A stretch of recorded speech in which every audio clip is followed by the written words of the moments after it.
মির্জা ফখরুলের মতো একজন বয়স্ক মানুষ, সিনিয়র রাজনীতিবিদ। এখানে আমি যতটুকু তথ্য পরবর্তীতে পেয়েছি, কালকে গভীর রাত্রে আমি একটা টক শো শেষ করে বাসায় যাওয়ার পরে প্রায় রাত 2টা বাজে আমাকে নিউ ইয়র্ক থেকে বিএনপির এক নেতা আমাকে ফোন করেছেন। উনি আমাকে আমার অনেকগুলো তথ্য উনি কারেকশন করে দিয়েছেন। যেমন আমরা সবাই বলছি যে জামাতের লোকেরা ছিল, এনসিপি বা বিএনপির লোকেরা ছিল না কেন। তো উনি আমাকে এটা ব্যাখ্যাটা দিলেন কেন বিএনপির লোকেরা ছিল, যেটা হেলাল ভাই বলেছেন। তাদেরকে যে ইনফরমেশন দেওয়া হয়েছে এটা কনসুলেটেরও উইকনেস, অ্যান্ড দেন ওদের কিন্তু চলে যেতে বলছে। এখানে যে ঘটনাটা ঘটছে, যেটা আজকে আমি আবার ওই যে মাহফুজ মিশুর সাংবাদিক, তার একটা বক্তব্য থেকে আমি বুঝলাম যে ইমিগ্রেশন ক্রস করার পরে আবদুল্লাহ তাহের, মির্জা ফখরুল ইসলাম আলমগীর, যারা ওনারা বের হয়ে গেছেন, কিন্তু আক্তারকে ইমিগ্রেশন একটু আটকেছে।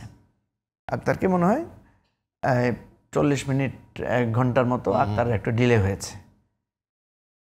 আক্তার হয়তো একটু দাড়ি টাড়িওয়ালা মানুষ, পাঞ্জাবি টাঞ্জাবি পরা, এটা হইতে পারে।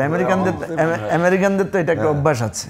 এনিওয়ে আমাকেও একবার আটকেছিল। যাই হোক, তো এখন আক্তারের ডিলের কারণে ওনাদের ডিলে হলো কেন, ওনারা কেন বের হলেন? হ্যাঁ, ঘটনাটা একসাথেই এখানে যে ঘটনাটা শোনা গেছে সেটা হচ্ছে এদের 5 জনের জন্য একটা গাড়ি রাখা হয়েছে। আচ্ছা আচ্ছা, এটাই সবচেয়ে আমার কাছে খুবই সিগনিফিক্যান্ট ইনফরমেশন মনে হয়েছে, যে এরা প্রত্যেকেরই তো একটা আলাদা স্বকীয়তা আছে। এদের জন্য কেন আলাদা করে আপনারা গাড়ি রাখলেন না? 5 জনের জন্য একটা গাড়ি রাখলেন কেন? তো ফলে আক্তারের জন্য কিন্তু ওনারা আর বের হতে পারেন নাই। এই যে ডিলেটা হয়েছে, এই ডিলের কারণে ওখানে প্রটোকল ব্যবস্থাটা ভেঙে পড়েছে। অর্থাৎ এই আক্তারের জন্য এই 4 জনের দেরি হলো, এই 4 জনের দেরির জন্য আবার ডক্টর ইউনূস যদি বের হতে দেরি করেন তাহলে তো টোটাল সিস্টেমটাই কলাপস করবে।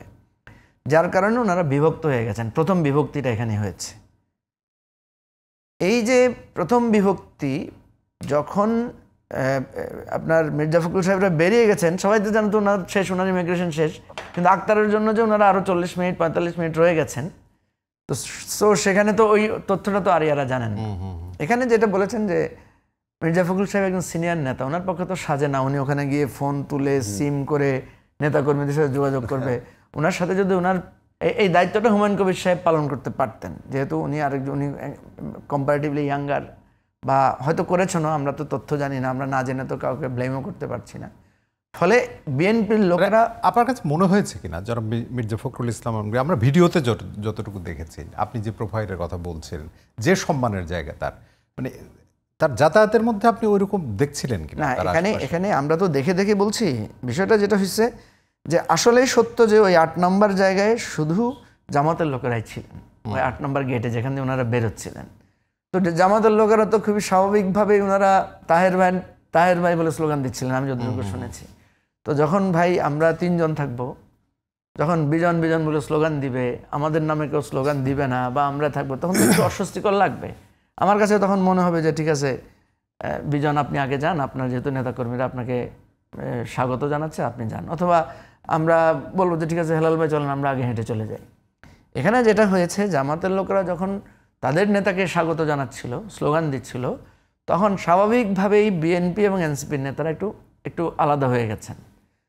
আর একটা জিনিস যেটা উনি বললেন যে ওই যে কনসুলেটের কর্মীরা ওনাদেরকে কেন যেন হঠাৎ ডান দিকে নিয়ে গেলেন, এবং যখন ওনাদেরকে বের করলেন, আমার যেটা মনে হয়েছে আবদুল্লাহ তাহের উনি নিজেও একটু সংকোচ বোধ করছিলেন যে তার কর্মীরা যেহেতু তার নামে স্লোগান দিচ্ছে, উনি তো আর শিখাই দিতে পারেন না লোকদেরকে যে আপনারা একটু ওনার নামে স্লোগান দেন, ওনার নামেও দেন, এটা আবার একটু খারাপ দেখা যেতে পারে। তখন আমরা দেখলাম যে আবদুল্লাহ তাহের তার নেতা কর্মীদের একটু থামিয়েছেন, ঠিক আছে ওনারা সিনিয়র, ওনার আগে বের হয়ে যাক বা এরকম কিছু একটা। এটাকে অনেকে মনে করেছেন যে জামাত একটা কৌশল অবলম্বন করেছে। আমি জানি না আসলে কৌশল। মঞ্জু ভাই, আমি কৌশল কিন্তু বলছিলাম একটা যোগ সাজস, কলুশন যেটাকে বলে, কলুশনটা হয়েছে জামাত, আপনার কনসুলেট অফিস এবং আওয়ামী লীগ, এখান থেকে এনসিপি আর বিএনপিকে বের করে দেওয়া হয়েছে এই যোগ সাজসের। না, এটা হেলাল ভাই কিন্তু একটা যোগ সাজস। না হেলাল ভাই, আমি তো বললাম যে এটাকে আপনি অ্যাপারেন্টলি যেটা দেখা যাচ্ছে যে আসলো একসাথে, ওনারা ওয়েটও করেছেন একসাথে, আক্তারের জন্য ওয়েট করেছেন, মানে কি ওনারা একসাথেই বের হবেন। এবং আমি গাড়ি যদি একটাই থাকে, এবং আমি শুনেছি সর্বশেষ ওনাদের জন্য কিন্তু পার্টির পক্ষ থেকে, ওনাদের তো শুভাকাঙ্ক্ষীরা আছেন সেখানে, তারা কিন্তু গাড়ি নিয়ে গিয়েছিলেন, কিন্তু এমবেসি বা কনসুলেট কিন্তু ওনাদেরকে একটা গাড়িতে তুলেছেন 5 জনকে, যদি মাহফুজ মিশুর ইনফরমেশনটা সত্য হয়। তাইলে মানে কি আপনি এয়ার প্লেনেও একসাথে ছিলেন, নামছেনও একসাথে, ইমিগ্রেশন করে একসাথে অপেক্ষাও করেছেন, বের হওয়ার সময় আপনারা ভাগ হয়ে গেলেন। নিউ ইয়র্ক পুলিশে বললো না কেন কনসুলেট অফিস যেরকম ঘটনা ঘটতে পারে, এইটা আমার বক্তব্য। ব্যাপার হচ্ছে কনসুলেট মানে protocol and New York police ছিল এরকম অন্য ঘটনা জায়গায়। কি আপনি 5ই আগস্টের আগে হয়েছে? আপনি আগে এটা বলেন। হেলাল ভাই, আমি আপনাকে একটা কারেকশন জোন করা হয়েছে। হেলাল ভাই, আমি আপনাকে একটা কারেকশন করে দিই। শেখ হাসিনাকে ডিম মারা, সাথে আপনি আক্তার বা মির্জা ফখরুল ইসলামকে ডিম মারা কিন্তু এক জিনিস। এক জিনিস না, তো আমি আপনার সাথে না না একমত। না, ডিম মারতে যদি, কারণ কথা হচ্ছে যে শেখ হাসিনাকে ডিম মারতে পারে নাই কেন? কারণ শেখ হাসিনা তো একটা কনফাইন্ড জোন দিয়ে বের হয়েছেন, ওনার ওখানে সিকিউরিটি ছিল, ঠিক ডক্টর ইউনূসের জন্য তো কালকে ছিল। আচ্ছা, আপনারা এত ছবি দেখছেন, ডক্টর ইউনূস কোন দিক দিয়ে বের হয়েছে, আসিফ নজরুল কোন দিক দিয়ে বের হয়েছে, সেই ছবি কি দেখছেন কেউ? না, আসিফ নজরুল স্যার তো আপনার সুইজারল্যান্ডে তো অপদস্থ হয়েছে তো।